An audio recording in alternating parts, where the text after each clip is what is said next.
Labvakar, cienījamie skatītāji! Man prieks jūs redzēt sabiedrību izglītojošā projekta Atpazīst savas sāpes tiešais pasākumā. Šis ir kārtējais jau 5. pasākums. Pirmais bija 2022. gada 27. aprīlī, vairāk kā 2 gadus atpakaļ. Un šī pasākuma sērija, šis projekts ir tiešām, manuprāt, ļoti vērtīgs, un tas ir tapis sadarbībā ar VCA Neiroklīniku un vietni Manas sāpes LV. Un šodien esmu aicinājis doktoru Samantu Mārtiņu, augoloģi ģimenes ārsti. Sveicināti. Un farmaceitu Ievu Virzu. Labvakar. Un mēs runāsim par to, ka ir dažādas sāpes un ir atšķirīga ārstēšana. Iesākumā es gribētu teikt to, ka sāpes, protams, ir tāds jēdziens, ko mēs visi ļoti labi zinām, bet kas aiz tā stāv? Iesākumā gribētu arī teikt to, ka tiešām ir ļoti būtiski, ka sāpes ir ne tikai tāds simptoms, ar ko mēs ik pa laikam sastopamies, bet tā ir tiešām visa sabiedrības problēma gan pasaulē, gan arī Latvijā. Es varu teikt, ka pēc pētījuma datiem katrs 5. Latvijas iedzīvotājs cieš no kroniskām sāpēm. Visbiežāk ceturdaļai tās ir muguras vai tikpat lielam skaitam arī galvas sāpes. Diemžēl daudziem šīs sāpes ir vairāk kā 5 un 10 un pat vairāk kā 10%, pat vairāk kā 20 gadus, tad lielu mūža daļu. Un līdz ar to mums visiem ir jāsādā kopā un jākļūst izglītotākiem, informētākiem, lai pārvarētu sāpes un šī sāpju terapija būtu veiksmīgāka, jo tas ir visas sabiedrības, tas darbs visas sabiedrības vārdā. Un līdz ar to, doktor Mārtiņ, es gribētu jautāt to pašu, to būtiskāko jautājumu, tad kā mēs varam iedalīt sāpes pēc to varbūt norises ilguma? Jā, paldies par jautājumu. Tātad runājot par sāpēm, tad arī uzskatu, ka sāpes ir ļoti svarīgs simptoms vai signāls, ko cilvēks uztver ar savām sajūtām. Tā ir subjektīva sajūta, tā ir pozitīva, teiksim, puse tāda, ka tā ir tāda kā brīdinājuma zīme un liek mums uztraukties par savu veselības stāvokli un saprast, ka kaut kas ar mums nav labi. Un negatīvā puse sāpēm ir tāda, ka tomēr sāpes ir vairāk saistītas ar tādām negatīvām sajūtām, ciešanām, un pēc norises ilguma mēs viņus varētu, teiksim, nosacīt dalīt 3 grupās. Tās ir akūtās sāpes, kas parasti ilgst līdz 4 nedēļām, un tad fizioloģiski sadzīst. Subakūtās sāpes, tās parasti ir sāpes, kuras mēs varētu iedalīt laika termiņā no 4 nedēļām līdz 12 nedēļām, un hroniskās sāpes tās ir tās, kas ilgst vairāk kā 3 mēneši un arī daudz ilgāku laika periodu. Un runājot par sāpju norisi, tad noteikti, teiksim, tādas nopietnākas problēmas veselības ilgtermiņā var radīt tieši hronisko sāpju sindroms. Ieva, jūs kā farmaceite ar lielu pieredzi, ko jūs varat teikt, kādas ir tās situācijas ar sāpēm, kad cilvēki vērš pie jums, un ko jūs kā farmaceite varat ieteikt, it sevišķi akūtu sāpju gadījumā? Savukārt mēs farmaceiti konsultējot pacientus aptiekā, visbiežāk pēc lokalizācijas, kāda ir mūsu novērojuma darbā, pēc lokalizācijas visvairāk vēršās pacienti ar locītavu sāpēm. Un tas nav varbūt tā kā domāts, varbūt, ka senioriem vairāk un vecāka gadagājuma pacientiem. Šīs sāpes ir sastopamas dažādu vecumu pacientiem. Nākošās noteikti, ar ko mēs sastopamies, tās ir muguras sāpes. Lokalizācija, tātad mugurā, vairāk tās varētu būt to, ko mēs novērojam, dažādas saspringuma sāpes. Un trešā lielākā noteikti lokalizācija, tās būs dažādas etioloģijas galvas sāpes, kur izraisa visdažādākie faktori. Gan tas ir stress, gan pārslodze, gan, protams, arī dažādas kroniskas citas saslimšanas un arī paaugstināts asinsspiediens. Līdz ar to mums aptiekā salīdzinoši farmaceitiem tādā, es teiktu, varbūt pat īsā laika sprīdī ir jāuzzina iespējamais tātad cēlonis, kas varētu radīt šīs sāpes, un arī sāpju veids, kādas šīs sāpes būtu, lai mēs varētu tālāk jau pacientam ieteikt un arī pieņemt šo sākuma algoritmu, ārstēšanas algoritmu. Protams, pirmkārt jau nozīmējot, iesakot bezrecepšu medikamentus, ar ko mēs uzsākam šo terapiju, īpaši tās ir akūtās sāpes. Un nākošais noteikti ieteikt doties pēc iespējas ātrāk pie speciālista, vai tas ir algologs, ģimenes ārsts vai neirologs. Un tādās akūtās, ļoti nopietnākās situācijās, protams, sūtīt uz uzņemšanas nodaļu jau pie traumatologa un rīkoties gana ātri. Un vai ir bieži tā, ka cilvēks vērš pēc palīdzības, cerot vienkārši saņemt bezrecepšu medikamentu, bet jūs viņu nosūtat tālāk uz uzņemšanas nodaļu, kā jūs teicāt, vai arī pie speciālista, jo nepieciešama tomēr detalizētāka izvērtēšana? Jā, protams, tā ir diezgan bieži, tāpēc uzsvars ir uz šo farmaceitisko aprūpi, tieši uz izzināšanu, uz lielāku jautājumu uzdošanu, ne tikai, kad pacients vēlās kādu precāpu medikamentu, tātad ir lieku reizi, katru reizi jāpajautā pacientam, kādas ir šīs sāpes.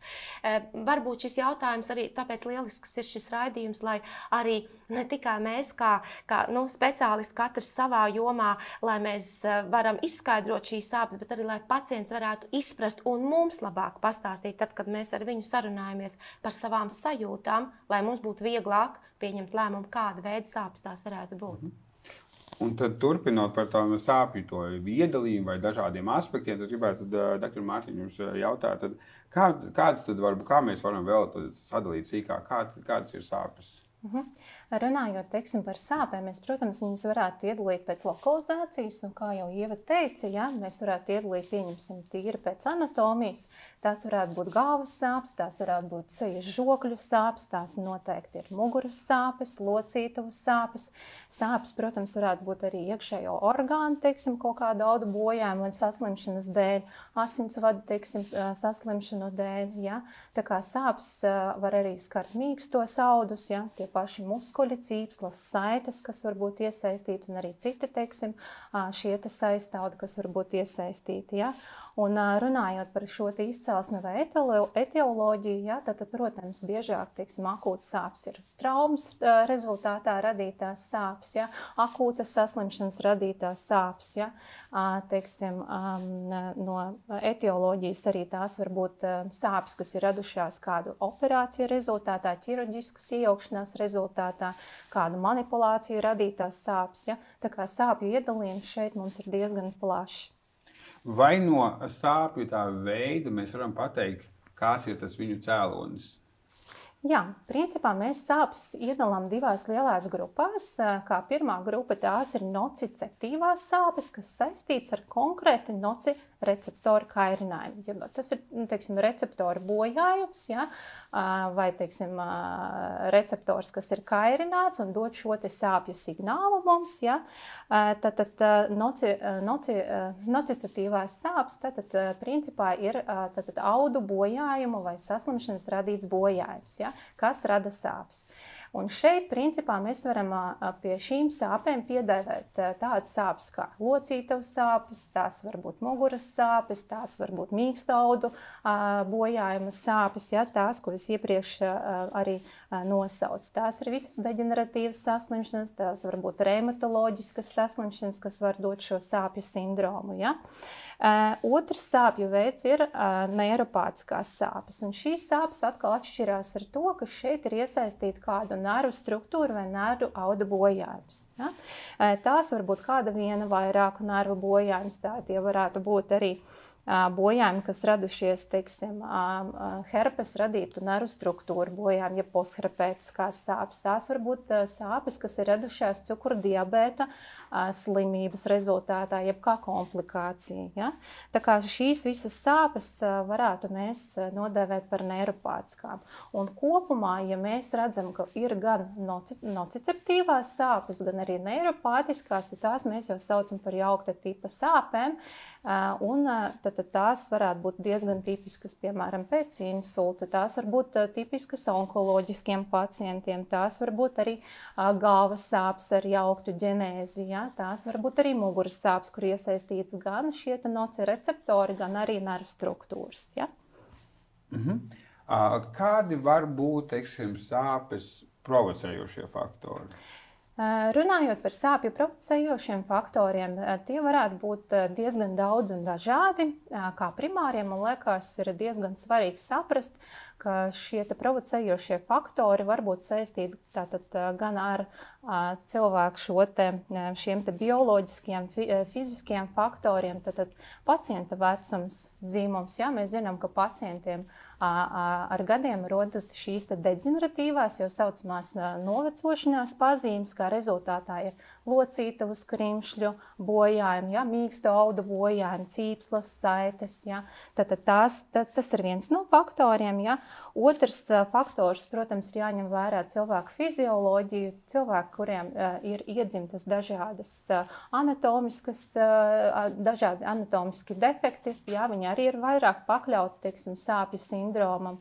Tad šie ir cilvēki, arī kuriem ir iespējams dažādi psihoemocionāli traucējumi, pieņemsim, pastiprināts stress darbā, ģimenē, teiksim, sociālajā vidē, kur viņš atrodas, cilvēki, kuriem ir miega traucējumi, kuriem varbūt ir, teiksim, depresīvs noskaņojums, trauksme neskaidra. Ja? Tad šie visi faktori ir diezgan izteikti ar provocējošo sāpju izraisīšanu. Un, protams, ka sāpju provocējošie faktori var būt arī dažādas, teiksim, muskuloskeletālai, dažādas šīs viendabīgās ķermeņa pozas, kaut kādas konkrētas kustības. Ja? Kopumā šādi faktori. Ja mēs runājam par sāpju diagnostiku, kas būtu svarīgi un kas ir jāņem vērā? Runājot par sāpju diagnostiku, mums noteikti vajadzētu sākumā saprast, vai šīs sāpes mums ir akūtas, ir radušās, piemēram, kaut kāda konkrēta orgānu vai audu bojājuma rezultātā vai akūtas saslimšanas rezultātā. Un noteikti būtu svarīgi saprast, ja tās sāpes ir saistītas ar, teiksim, iepriekš minētajiem faktoriem, tad sāpēm būtu jānorit, teiksim, fizioloģiski līdz šīm 4 nedēļām, bet jāsaprot arī to, ka mēs vērtējam katru pacientu ļoti individuāli un saprotam to, piemēram, pie augšstilbu lūzuma, ka tas dzīšanas process noteikti varētu aizņemt, pieņemsim, ilgāku laika posmu nekā 4 nedēļas. Ja? Lūk. Un, ja mēs runājam, teiksim, par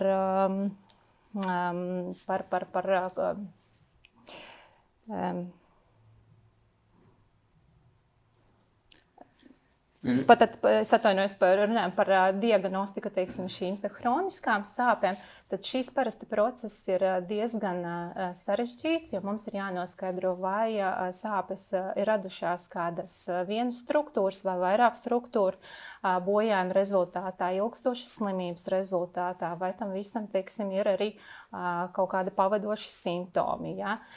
Teiksim, svarīgi arī šo diagnostiku sākt ne tikai ar izmeklēšanu, bet ļoti svarīgi ir griezties pie ārsta un veikt pamata lietas, kas ārstam būtu jādara. Tas nozīmē, ka mēs ar pacientu diezgan daudz runājam un diskutējam par to, kad tās sāpes ir radušās, kādas tās ir, cik ilgas tās ir, kas tās provocē, kas sāpes remdē, ja?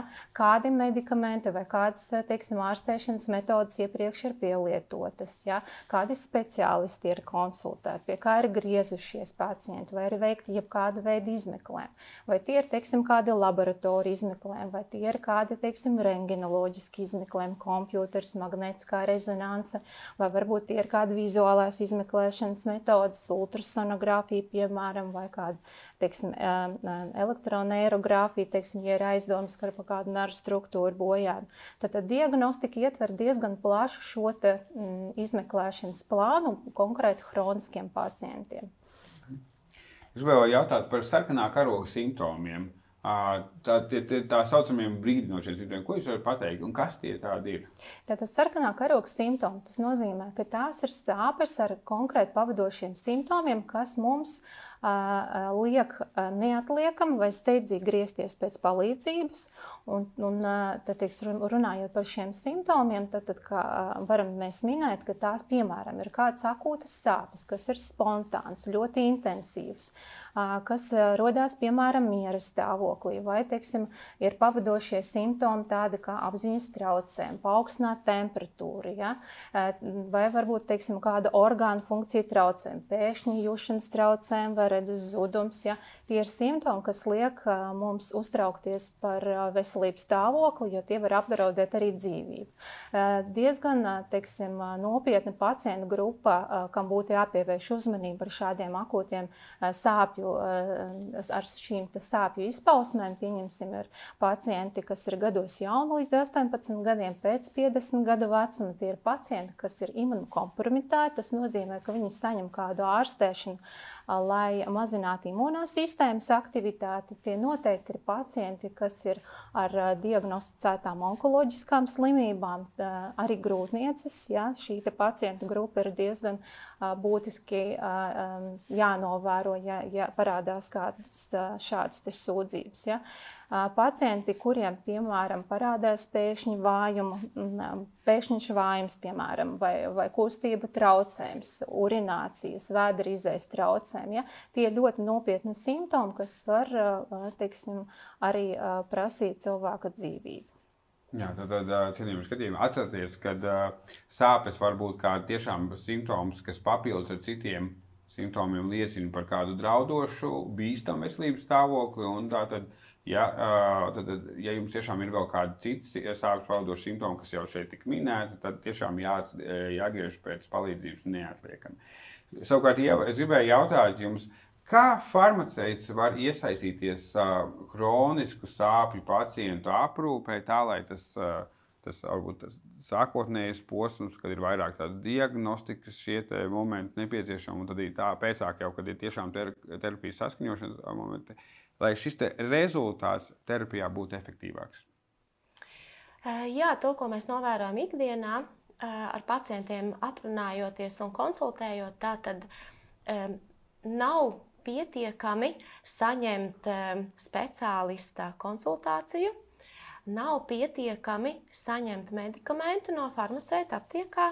Tātad šeit ir nepieciešama vēl kāda ļoti, ļoti svarīga komponente, un tā ir līdzestība, par kuru, protams, pēdējos gados arvien vairāk tiek runāts un pacientiem stāstīts, un par to mēs arī ļoti daudz stāstam aptiekā.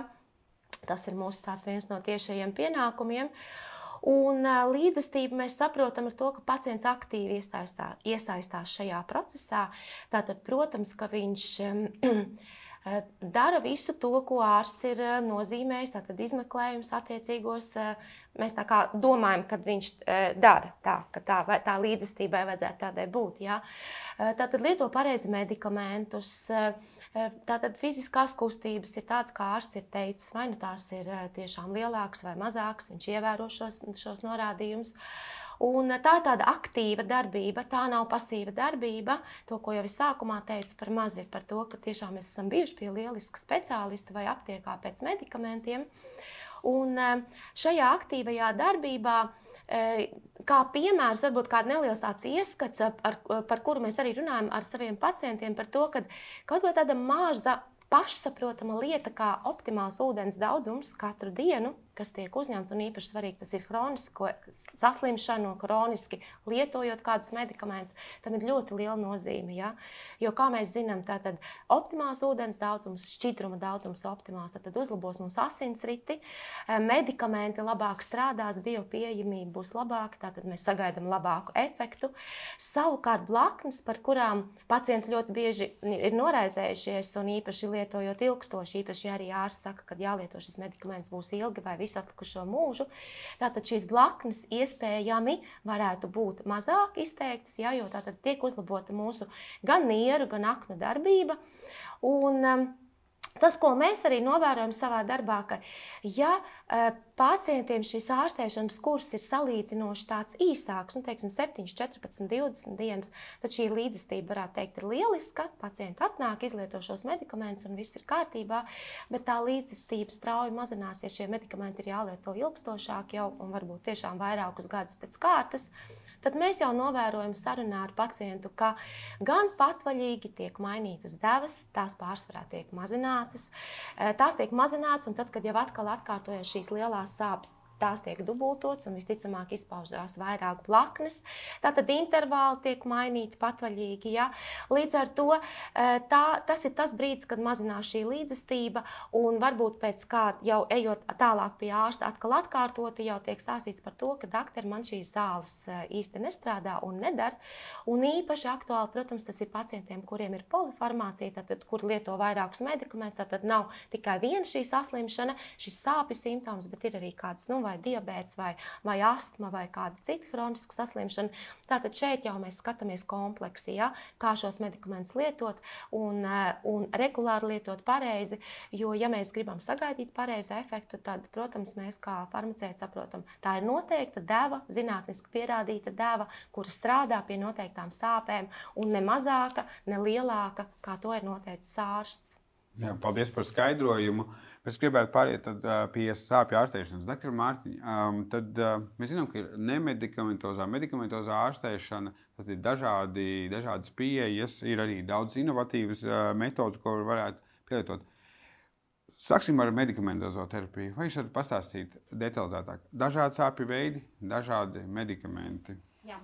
Bet runājot par šo medikamentozo ārstēšanu sāpju sindromā, tad mēs varētu teikt tā, ka medikamentus mēs varētu iedalīt tādās 3 lielās grupās. Tās varētu būt neopioīdi, opioīdi un koanalgētiķi. Un ko tas nozīmē?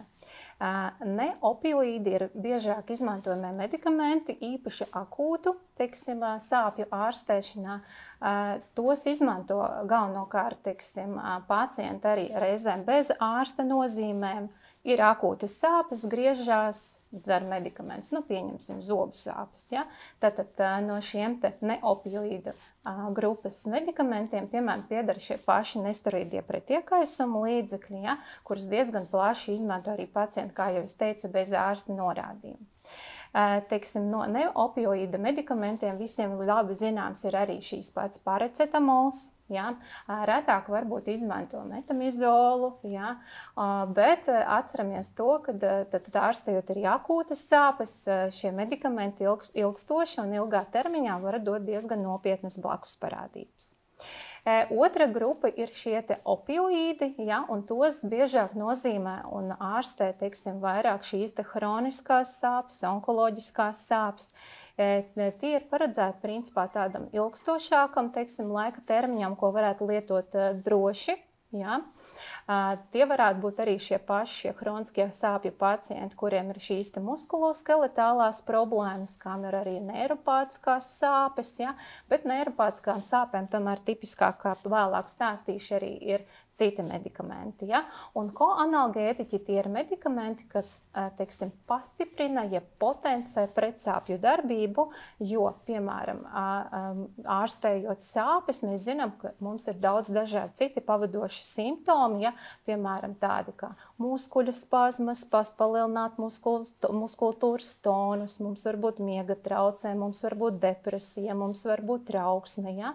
Un, no tiem koanalgētiķiem biežāk mēs nozīmējam un iesakām lietot gan spazmolītiķus, gan miorelaksantus. Mēs varam ieteikt lietot tādus medikamentus, kas saucās kā antidepresanti. Ja? Tā kā ir diezgan plašs koanalgētiķu medikamentu loks, ja, ko mēs varam izmantot, lai potencētu pretsāpju darbību.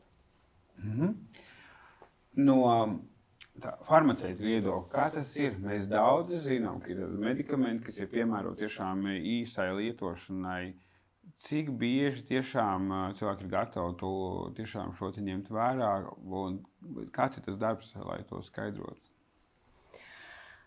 Jā, vēlētos piebilst tieši par šo bezreceptūras pretsāpju medikamentu lietošanu, jo ikdienā procentuāli, tieši savā aptiekā, kur vidēji mums ir dienā 500, vairāk kā 500 pacienti, tas procentuāli ļoti liels skaits pacientu tiešām jautā, pat no sākuma īsti nepaskaidrojot, kāpēc pretsāpju medikamentus.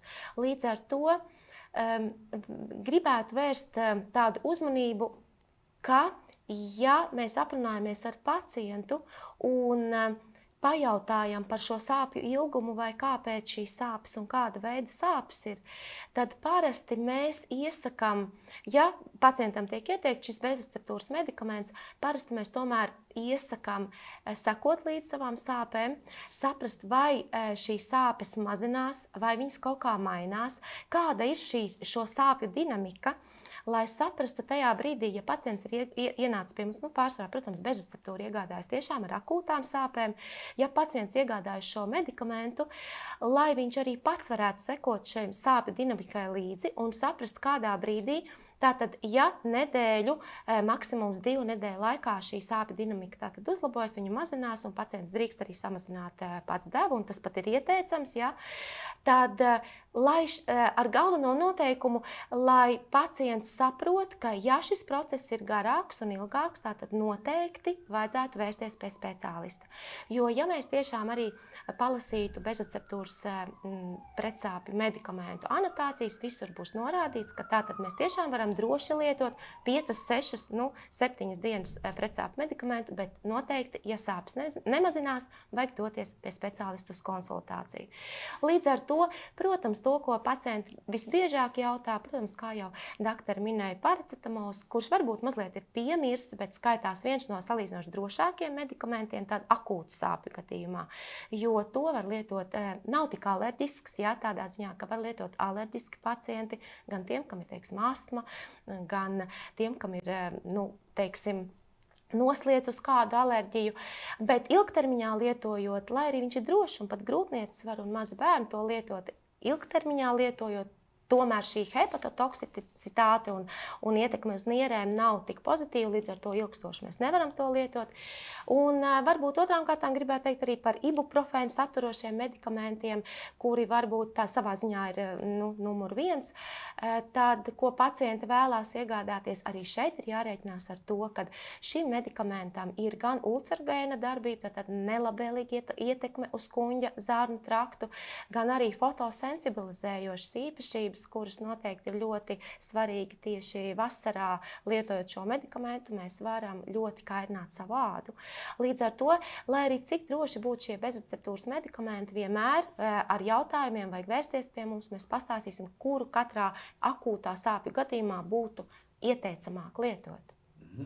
Paldies. Un tad par šīm neiropātiskajām sāpēm un to farmakoterapiju. Tad runājot par šīm neiropātiskajām sāpēm, vislabākais medikaments, kas šobrīd ir pieejams un kas tiek plaši izmantots, ir gabapentonīdu grupas medikamenti. Ja? Tad neiropātiskās sāpes mēs arī ārstējam bieži vien arī šiem pašiem antidepresantiem. Ja? Mēs retāk izmantojam arī opiātu grupas preparātus, ja? Bet neiropātiskās sāpes arī ir tās sāpes, kas reāli ir diezgan plašai sabiedrībai zināmas un izjūtāmas. Ja? Tā kā neiropātiskās sāpes ārstējam arī diezgan kompleksi. Un tad sāpju farmakoterapija, ārstēšana ar medikamentu, tā ir tā viena daļa, ko mēs ļoti labi zinām. Bet kas ir tās citas sāpju ārstēšanas metodas, par kurām noteikti būtu jārunā? Jā, tātad runājot par citām nemedikamentozajām ārstēšanām, jā, tad mēs varētu pieminēt ļoti plaši zināmu un varbūt netik labi, teiksim, savā praksē netik labi varbūt iecienīti rehabilitācijas metodas, jo bieži vien ir tā, ka tāds stereotipiski pacienti man saka, ka rehabilitācija neko tad tā dod. Bet īstenībā rehabilitācijas metodas šobrīd ir diezgan plašas. Jā, tās ietver ne tikai paša rehabilitācijas ārsta konsultācijas un kāda individuāla plāna sastādīšana, bet tā ietver ļoti plašu šo rehabilitācijas pakalpojumu pieejamību. Jā, sākot, teiksim, ar ārstniecisko vingrošanu, kas ir ļoti svarīga, man šķiet, ilgtermiņā šīm muskuloskeletālām sāpēm pacientiem, kam ir šīs deģeneratīvas saslimšanas, kam ir reumatoloģiskas saslimšanas, kuriem ir jāsaglabā sava kustība, muskuļu spēks, locītavu kustību apjoms un tā tālāk. Ja? Tad rehabilitācijas metodas arī ietver sevi fizikālās procedūras, un tās kļūst aizvien plašākas. Ja? Tad fizikālās procedūras arī ļoti labi spēj palīdzēt, vai teiksim, mums kopā multidisciplināri cīnīties pret šīm gan hroniskām sāpēm, gan arī akūtām teiksim, sāpēm, kas varbūt ir ilgākas, ja, īpaši pēc traumām. Tad ir diezgan plašs teiksim, pieejamais loks arī no nemedikamentozās terapijas, kas teiksim, ietver tādu kā osteopātiju, kinezioloģisko teipošanu, ja, tās noteikti ir ūdens procedūras un dažādas masāžas, manuālās tehnikas. Ja. Tā kā viss šīs kopums kopā teiksim, ar šo medikamentozo terapiju varētu dot arī mums diezgan labu pozitīvu ietekmi ārstējot īpaši hroniskās sāpes. Ja? Vēl kā viena no tādām metodēm ir šīs invazīvās metodas, par ko arī teiksim, diezgan daudz pacienti varbūt arī nezin, ja? Bet šī metode ir vairāk izmantojama hroniskiem pacientiem vai arī pacientiem tādām teiksim, hronisko slimību pārsinājumu gadījumos, ja? Kad tiek veiktas dažādas steroīdu blokādītes. Ja? Tātad steroīdu blokādes tiek veiktas pie speciālistiem specializētajos centros, ja? Kad tiek ievadīts medikaments tuvu bojājuma vietā ar domu mazināt gan šo iekšķīgi lietojamo medikamentu apjomu, ja? Gan arī radīt šo pretiekais un pretsāpju efektu, jo mēs esam konstatējuši kaut kādu audu bojājumu. Ja? Tātad vēl no šīm papildus metodēm, zināmajām, ja, vairāk teiksim, arī pie šīm neiropātiskajām sāpēm ir radiofrekvences pulsa ja, metode. Tad tur teiksim, tiek nervu audi ietekmēti ar siltumu, radot teiksim, mazāku sāpju intensitāti, sāpju izpausmi. Ja? Tad ir arī zināms teiksim, šīs neiromodulācijas arī metodas, bet tās izmanto rētāk tādos smagākos gadījumos. Ja? Vēl diezgan plaši arī teiksim, pie locītavu sāpēm ja? Tiek izmantots arī hialuronāta injekcijas, kas tiek vadīts pašās locītavās. Ja? Vēl dzirdēts diezgan daudz plaši par šīm trombocītu bagātinātās plazmas injekcijām, ja? Bet, protams, šīm metodēm varbūt tīri zinātniskā līmenī nav tāda augsta ticamība, bet savā praksē tas, ko es redzu, pacienti teiksim, ar deģeneratīvām slimībām, ja tie novecošanās saslimšanām, ko skar gan teiksim, mugurkaulu, gan locītavas, viņiem ir diezgan labas atsauces. Jā, tad es gribēju no savas puses vēl pieminēt tikai to par šīm invazīvām procedūrām. Jā, tātad hronisku saslimšanu, hronisku sāpju gadījumu pārsinājumu laikā, kā arī tad, ja sāpes ir tādā subakūtajā fāzē, tad, piemēram, ja mēs runājam par muguras sāpēm, tad 6 nedēļas ir pagājuši, tad medikamentozā terapija, tad tablešu veidā nav devusi tādu efektu, un līdz ar to tad ir apsveram šādas tiešām specializētos centros šādas terapijas metodas, un viņas var būt kā lielisks papildinājums tam, ka ir šī perorālā terapija. Vēl es gribēju jautāt par to, Dr. Mārtiņ, kādi tad ir tie speciālisti, kuri varētu tikt iesaistīti šajā sāpju pacienta aprūpes komandā? Speciālistu loks varētu būt ārkārtīgi plašs, jo viss ir atkarīgs no tā, kāds ir mūsu sāpju etioloģiskais moments, ja, kur ir radušās sāpes, kādu orgānu vai audus ir skāruši. Ja. Tad, ja mēs skatāmies teiksim, kopumā, tad biežāk pie kā griežās pacienta hroniskām sāpēm. Tātad ir locītavu sāpes, ja, tad griežās tieši tāpat viņi arī pie traumatologa. Reizēm šie novecošanās, jeb deģeneratīvu procesi varbūt ir tik izteikti, ka jau prasa locītavas endoprotezēšanu, jeb locītavas maiņu, ja, bet to pacienti apspriež jau konkrēti ar šo speciālistu. Tie var būt gan neirologi, gan neiroķirurgi, tie var būt gan ginekologi, tie var būt, teiksim, urologi, jā, tātad jebkura orgāna sāpes, kuru ir radies bojājums, jā, noteikti prasīs iespējams šī speciālisti iesaisti un viņu, teiksim, kaut kādu slēdzienu par to, vai teiksim, tur ir nepieciešama specifiska ārstēšana, vai tur, teiksim, tas sāpju sindroms ir tāds, ka ar sāpēm būtu jānodarbojas, piemēram, algologam. Jā, un tātad mēs redzam to, ka tie speciālisti tiešām, kur varbūt tikt iesaistīti ir visdažādākie, un tas ir jārem tiešām individuāli pacienta gadījumā. Vēl tika minēts tāds, varbūt nepamanījāt, tāds vārds kā neiromodulācija, tas ir jauns termins, kas apzīmē dažādu nervu sistēmas, gan periferās nervu sistēmas, saknīšu, muguras saknīšu, tad perifero nervu ietekmēšana ar magnētisko, elektrisko lauku vai turpretī muguras smadzeņu, galvas smadzeņu, kas ir tātad centrālā nervu sistēma ietekmēšana ar šādiem fizikāliem faktoriem, ar domu modulēt vai izmainīt šādu tādu konkrētu nervu sistēmas daļu darbu, tātad vai viņu palēnināt, pātrināt, lai mazinātu tā skaitā sāpes. Tātad neiromodulācijas metodas tiek pielietotas dažādiem mērķiem, bet tātad viens no tiem tātad ir sāpes. Dažādi šādas metodas ir pielietojums gan invazīvās terapijas kontekstā, tātad ir tāda muguras smadzeņu stimulācija, tas ir varbūt tāds Latvijā vēl ļoti reti pielietot, bet mēs ceram, ka tuvākajā laikā būs arvien plašāk. Taču tas, kas jau ir tagad pieejams, ir dažādas neinvazīvas neiromodulācijas metodas, piemēram, transkraniāla magnētiskā stimulācija, kad mēs noteikti galvas smadzeņu rajonu stimulējam ar magnētisko lauku, ar mērķi tai skaitā arī panākt sāpju mazināšanos. Un tā var būt labs risinājums situācijās, kad medikamenti nepalīdz, jo mums jāatzīst, ka medikamenti tomēr nevienmēr palīdz, un pēc literatūras datiem pat trešdaļai vai atsevišķās sāpju sindroma gadījumos pat pusēji pacientu, tā tad ir nepieciešamība kāda vēl cita metoda, jo medikamenti nepalīdz.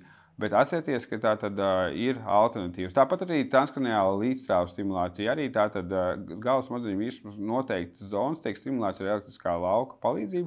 Un ko mēs panākam? Tātad mēs panākam to, ka tiek iedarbināti pareizā veidā šie te sāpju modulējošie, jeb izmainošie mehānismi, kas normāli mums katram organismam, galvas smadzenēs eksistē un viņi funkcionē, bet bieži vien kronisku sāpju gadījumos ir izmainīti. Dažādas tādas stimulācijas metodas, kas ir vairāk perifēru sāpju gadījumā, piemēram, pie diabētiskas polineiropātijas, arī tad var tikt pielietots, un, piemēram, tāda ir transkutaāna elektroneirostimulācija, tāda arī Latvijā jau ir pieejama. Līdz ar to es gribētu teikt, ka sāpju terapija tiešām var būt ļoti dažāda. Vienmēr vajag prasīt pēc padoma un iet uz konsultāciju tad, kad sāpes ir ilgušas, vai ja ir kādi no šiem brīdinošiem simptomiem. Un tātad atceramies, ka sāpes ir dažāda veida. Akūtas sāpes patiešām ir kā tāds brīdinošs simptoms. Savukārt kroniskas sāpes ir uzskatāmas par slimību pašu par sevi, kas prasa regulāru speciālas konsultācijas, medikamentu lietošanu un citu terapijas metožu pielietošanu. Tātad atcerieties, ka dažādām sāpēm pēc to veida nociceptīvām vai neiropātiskām ir dažāda ārstēšana ar pilnīgi atšķirīgu grupu medikamentiem. Un atcerieties, ka sāpes ir jāārstē ne tikai tāpēc, lai viņš nejustu šo subjektīvo diskomfortu, bet arī tāpēc, ka kroniskas sāpes, jo viņas ir ilgāk, jo viņas kļūst noturīgākas, jo viņām ir lielāka, varbūt ir tiešām saglabāties ilgtermiņā un, diemžēl, negatīvi ietekmēt jūsu dzīves kvalitāti ilgtermiņā. Tāpēc neatstājiet novārtā sāpes, meklējiet risinājumu, un mūsdienu medicīnā ir arvien vairāk dažādas metodas pieejamas. Tāpēc gribētu teikt šajā brīdī, ka mēs noslēdzam šo diskusijas daļu, un mēs gribētu pāriet pie jautājumiem.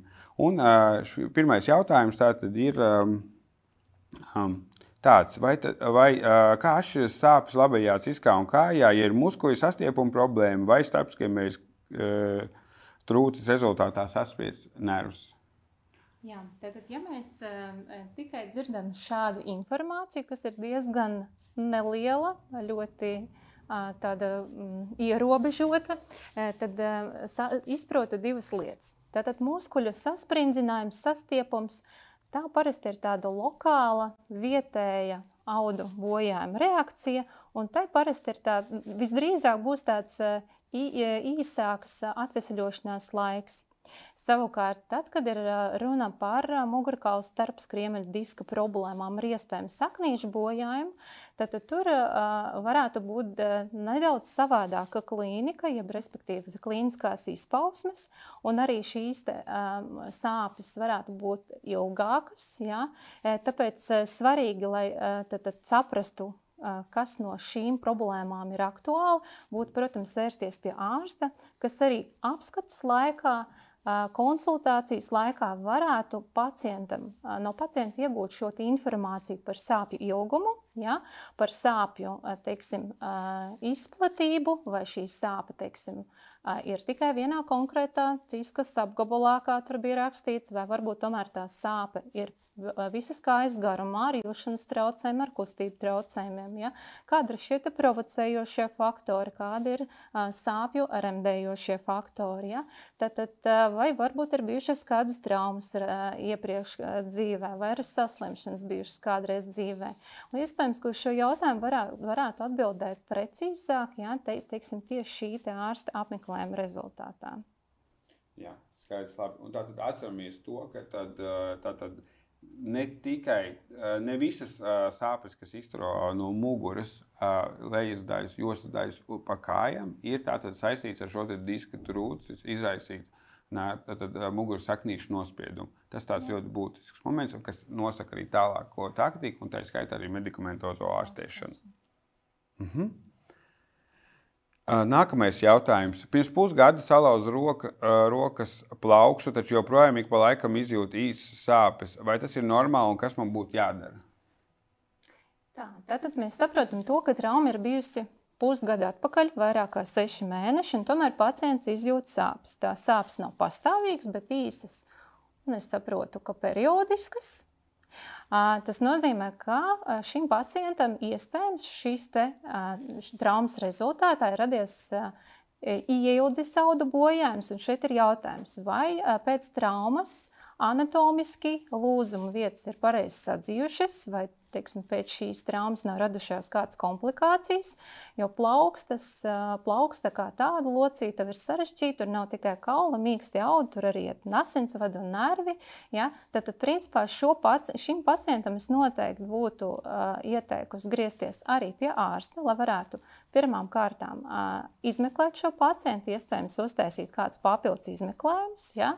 Un tad arī skatītos, vai būtu iespēja atrast kādu bojājumu ar izmeklēšanas metodēm, vai varbūt tas jau būtu pamanāms apmeklējuma laikā, ka mēs redzētu, teiksim, ka pēc traumas ir radušās kādas locītos deformācijas, ja, kas atkal tālāk var ietekmēt mīkstās struktūras, ja, tā skaitā arī nervus un tā skaitā arī asinsvadus. Ja. Tā kā būtu jāgriežas pie ārsta. Vai mums ir kādi citi jautājumi? Jā? Kā atšķiras sāpes? Atvainojos? Bieži sāp galva vienmēr stresa brīžos. Ko darīt? Ļoti īsi un konkrēti. Ļoti īsi un konkrēti. Tātad šeit runa iet par galvas sāpēm. Un svarīgi ir saprast, vai galva sāp reizē, vai galva tomēr sāp ilgi. Ja? Un mēs saprotam to, ka galvas sāpes mēdz arī būt hroniskas, un atkal šeit var atšķirties mums ārstēšana. Tāpēc es šim pacientam noteikti ieteiktu griezties pie ārsta, vai pat sākt pilnīgi elementāri ar to, ka izdrukāt no interneta galvas sāpju dienas grāmatu un sākt to rakstīt. Ja? Galvas sāpju dienas grāmatā diezgan labi parādās informācija par to, cik dienas mēnesī mums sāp galva, kādi ir pavadījušie faktori. Jūs gadījumā jūs minējāt stresu. Ja? Tātad, cik intensīvas ir šīs sāpes, vai ir kādi nopietni pavadoši simptomi, ja? Ka varbūt arī redzes traucējumi un jūšanas traucējumi, ja? Un vai tiek lietot arī medikamenti šo sāpju rezultātā. Un aizpildot šo te galvas sāpju kalendāriņu, būtu ļoti labi vērsties kaut vai sākumā, pirmsākumos pie ģimenes ārsta, kas varētu novērtēt šo te sāpju principā raksturu, iespējamo galvas sāpju veidu, ja? Un tālāk virzīt, teiksim, vai nu pie speciālista, vai nu, teiksim, jau sākt ārstēšanu ģimenes ārsta kabinetā. Jā, ko es noteikti no savas puses gribētu pieminēt, ir tas, ka tātad, ja tas ir ilgstoši, tad būtu jābūt ļoti uzmanīgi ar to, ka nevis vienkārši lietot pretsāpju līdzekļus, bet, ja tas ir gana regulāri, tiešām saprast to iemeslu, jo arī ir tāda situācija, tāda pat arī simptoms, ka tātad ir šīs medikamentu atkarīgas galvas sāpes. Šeit arī farmaceiti ar viņiem sastopas, vai ne? Jā. Īpaši tas ir pacientiem, kuri nevarētu teikt tā iemīļojuši, bet iecienījuši lietot šos kompleksos pretsāpju medikamentus. Ir arī tādi, par kuriem varbūt mēs šobrīd mazāk runājām. Tātad viens no piemēriem tas ir paracetamols kopā ar kodeīnu. Ja tātad jau klāt ir opioīds, ja klāt, ko varbūt ikdienā pacients pat tā neuztver, ka tas ir nopietna sastāvdaļa. Un tā ir sastāvdaļa, kura var izraisīt arī gan, protams, atcelšanas sindromu, kad, ja mēs nedabūnam šo medikamentu, tātad šo opioīda devu kārtējo, tātad mums jau ir atkal galvas sāpes, un otrs, kas ir, šeit var rasties arī atkarība. Jā, tātad otra lieta tāda, kam ir jāpievērš ļoti liela uzmanība, un tam mēs arī īstenībā pievēršam pastiprinātu uzmanību. Ja mēs jūtam, ka šis pacients jau ir redzēts un šis ir mūsu tā kā patstāvīgais klients, un ja pacients jau vairākas reizes un ilgstoši lieto šādas medikamentus, varētu būt, ka šis ir viens no tādiem ar atcelšanas simptomu, ja, kur tātad organisms nedabūna vairs šo medikamentu devu un sāp galva atkal. Ja, tātad steidzam jāvēršās ir pie speciālista. Nākamais jautājums. Sāp mugura. Neviena zāles nepalīdz līdz šim. Nav palīdzējuši. Ko jūs ieteiktu? Jā, ļoti interesants jautājums. Līdzīgi kā iepriekš teiktu, sāp mugura. Ir jāsaprot, kura muguras daļa, kura struktūra, ko nozīmē neviena zāle, kāds tieši tika lietots. Respektīvi, te ir diezgan tāds plašs jautājums, kas varētu ietvert diezgan plašu diagnožu grupu. Ja? Un turklāt tas, ka ieteikumi varētu būt tādi, griezties pie ārsta, lai mēs varētu diagnosticēt, kas tās par muguras sāpēm, kādas tās ir arī akūtas, hroniskas, jo šeit var atšķirties šī ārstēšana. Jā, un tad atcerieties, tātad, ja sāpes ir ilgstošas, un ticamāk šeit runa ir par ilgstošām sāpēm, tātad nevar uzskatīt, ka tas ir kaut kas absolūti banāls, jo tātad mēs zinām, ka vairums muguras lejas daļas sāpes pāries, teiksim, šīs pirmo 4 nedēļu laikā, saglabājot fizisku aktivitāti, uzsākot fizioterapiju un pēc vajadzības lietojot šos nesvīdos pietiekaisim līdzekļus vai citus bez recepšu medikamentus. Tātad, ja šīs pamattaktika nestrādā, tad ir nepieciešams precizēt tomēr, kāds ir tas sāpju iemesls un kāda būtu šī vēlamā terapija. Tālāk, treniņa laikā guvu ceļgalu traumu, lietoja antibiotikas, bet nekas nepalīdz. Biju pie ārsta, teica, ka viss ir kārtībā, taču ceļgals joprojām sāp. Ko man darīt? Tāds arī interesants jautājums. Es saprotu, ka šeit ir gūta trauma celim, ceļa trauma ir.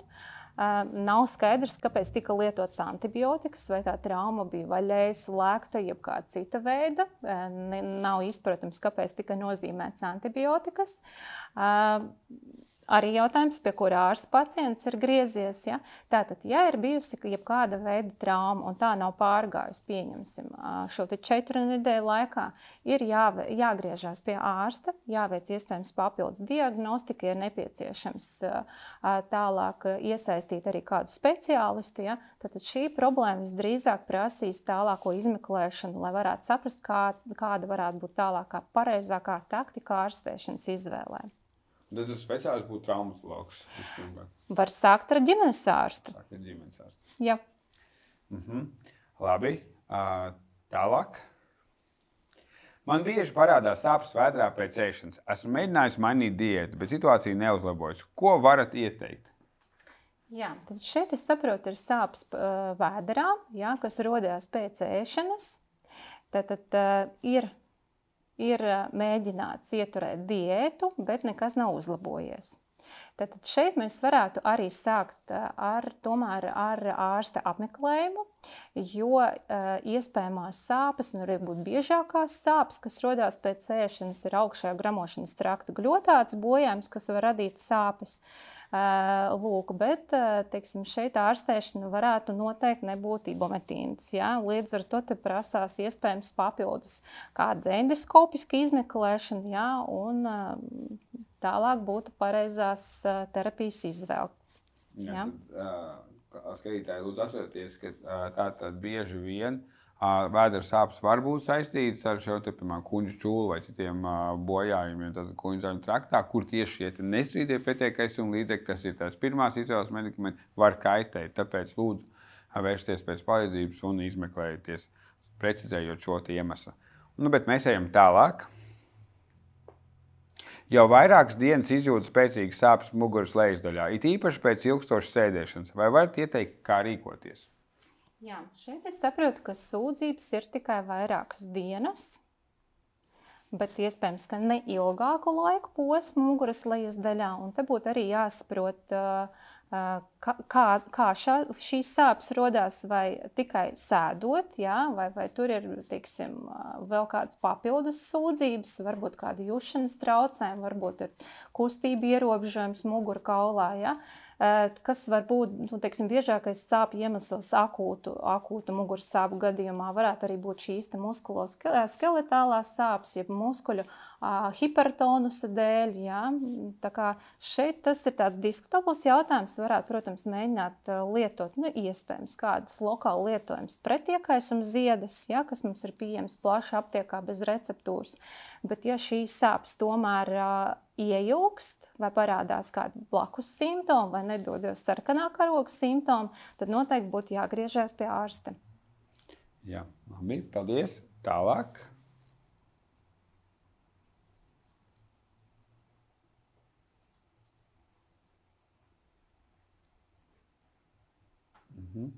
Agrāk sāpēja muguru, tagad sāp arī celis. Kādas zāles lietot?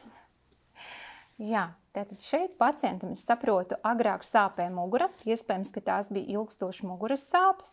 Šobrīd sāpes ir celī, abos vai vienā nav skaidrs, un jautājums, kādas zāles lietot. Tātad šeit vajadzētu arī saprast, vai šīs sāpes celī varētu būt saistīts ar šīm iepriekš minētajām muguras sāpēm, vai varbūt tās varētu būt absolūti pilnīgi jaunas sāpes, kas skar tikai vienu vai vairākas locītavas. Ja? Ja ir sāpes īsu brīdi, ja pāsinājums, jūs varētu, protams, mēģināt lietot kāds no šiem pretiekaisuma līdzekļiem, nesteroīdiem, bet kā jau farmaceita minēja un dakteris Mednieks minēja, ja, šie medikamenti ir lietojami īsā laika periodā, ja, tad līdz 7-10 dienām, ja, un iespējams, ka būtu tomēr arī jāgriež pie ārsta, lai saprastu, kāds ir sāpju etioloģiskais moments, kāds ir cēlonis šīm sāpēm. Labi, paldies. Mēs varam turpināt ar nākamo jautājumu. Pēdējo nedēļu laikā man sāp galva gandrīz katru dienu. Pretsāpju līdzekļi nepalīdz. Ko man darīt? Tad šeit izklausās, ka galvas sāpes ir kļuvušas par tādu ikdienas sūdzību. Un pacienti raksta, ka ir saņēmis pretsāpju līdzekļus un īsti nepalīdz. Tad šeit es gan teiktu, ka būtu jāgriežās pēc iespējas ātrāk pie ārsta, kāpēc, lai varētu atkal veikt šo galvas sāpju dienas grāmatu un lai varētu saprast, kāda veida galvas sāpes ir, vai tās ir primārs, vai tās ir sekundārs. Ja? Nav mums šeit papildus informācijas par pacientu, kāds ir vecums, kāds ir dzimums, ja? Kādas ir blakus slimības, jo, kā mēs zinām, galvas sāpes var būt kā primāras, ja? Tā arī sekundārs, kas var būt saistīts arī ar kādu citu blakus slimību un varbūt tikai kā izpausme. Ja?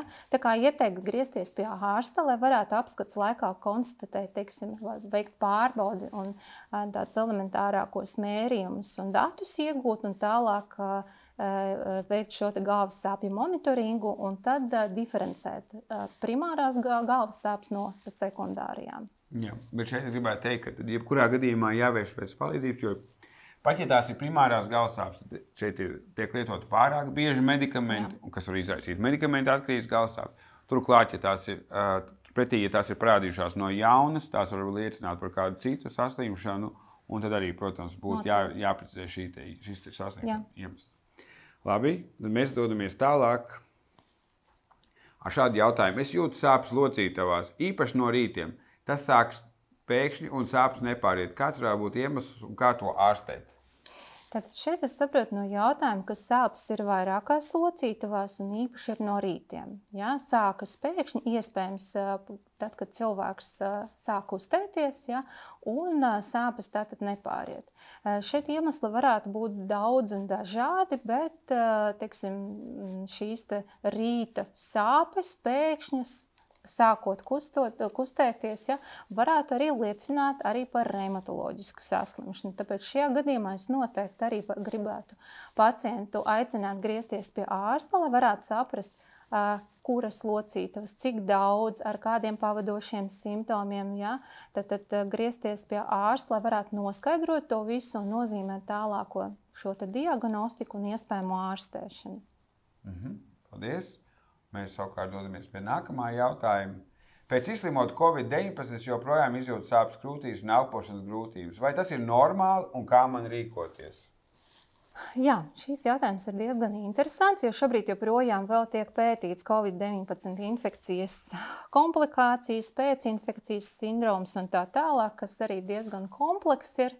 Ņemot vērā, ka es pieņemu, ka Covid ir pārslimots nesenā laika posmā, bet pietiekami ilgs laiks jau ir pagājis, kad mums jau ir atcelti šie ierobežojumi, un sāpes iespējams varētu būt arī hroniskas, noteikti būtu jāgriežās pie ārsta, lai varētu veikt nepieciešamības gadījumā papildus diagnostiku un saprast, vai šīs sāpes saistīts iespējams ar elpošanas orgānu bojājumu, ja, jo te ir minēta arī elpošanas grūtības, ja, vai šīs sāpes ir saistīts, teiksim, ar kādu muskuloskeletālu problēmu, ja, tad, lai saprastu, ko darīt un kā ārstēties, noteikti ir jāgriežās pēc palīdzības pie speciālista.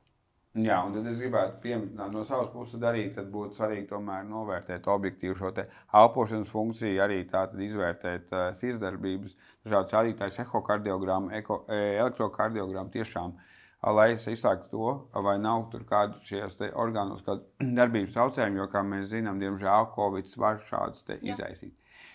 Cits starpā jautājums Ievai, kā ir sāpju pacientu konsultēšana Covid laikā un pēc Covid laikā? Vai ir kaut kas mainījies un ir kādas īpatnības parādījušās? Diezgan daudz pacienti tieši tad, kad bija šī akūtā fāze un kad tiešām saslimšanas bija ļoti bieži, tad, manuprāt, farmaceiti mūsuprāt, ļoti daudz tādus simptomus, arī tā skaitā sāpes, pacienti piedēvēja tieši Covidam, un manuprāt, ka procentuāli daudz sāpes un dažādi simptomi noteikti nebija saistīti ar Covidu, lai gan pacienti tā informācija bija ļoti pretrunīga tajā laikā un ļoti daudz un ļoti dažāda. Un tāpēc mēs vienmēr teicām arī pacientiem, lai šajā laikā šī informācija, protams, uztver arī kritiski, un arī tāpat arī mums speciālistiem vajadzēja izvērtēt kritiski šo informāciju, kur viņi ir pareizi, kur nē. Manuprāt, lielākās kļūdas bija tajā laikā, kad iespējams, ka tik ātri un viegli nokļūt pie speciālistiem un iegūt konsultāciju bija daudz sarežģītāk.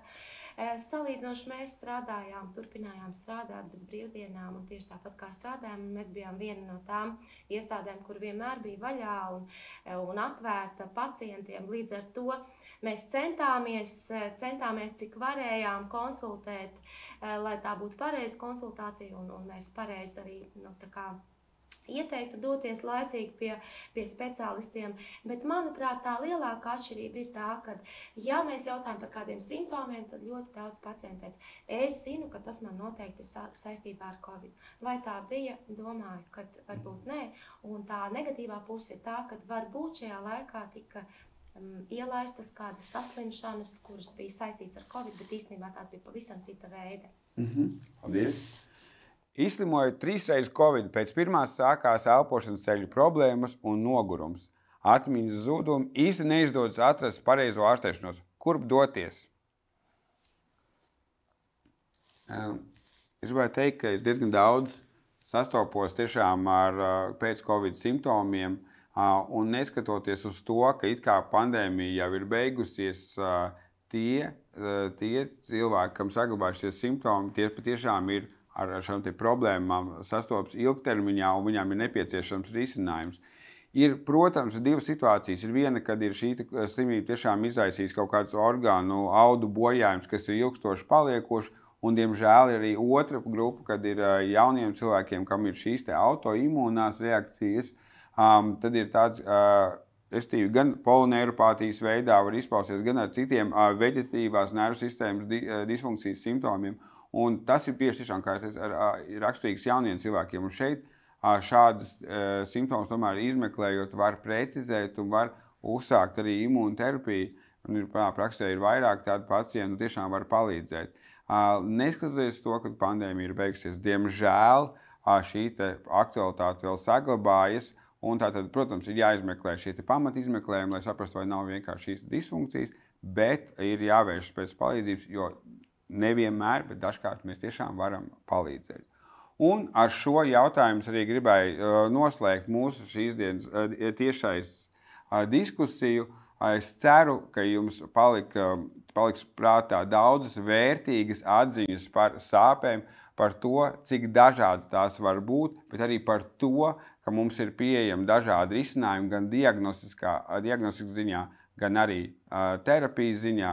Es saku paldies Ievai Virzai un doktorai Samantai Mārtiņai par līdzdalību, un es aicinu jūs turpmāk arī sekot līdzi aktivitātēm saistībā ar projektu Atpazīst manas sāpes, un lai jums visiem izdodas rast risinājumu sasāpējušajiem jautājumiem. Paldies!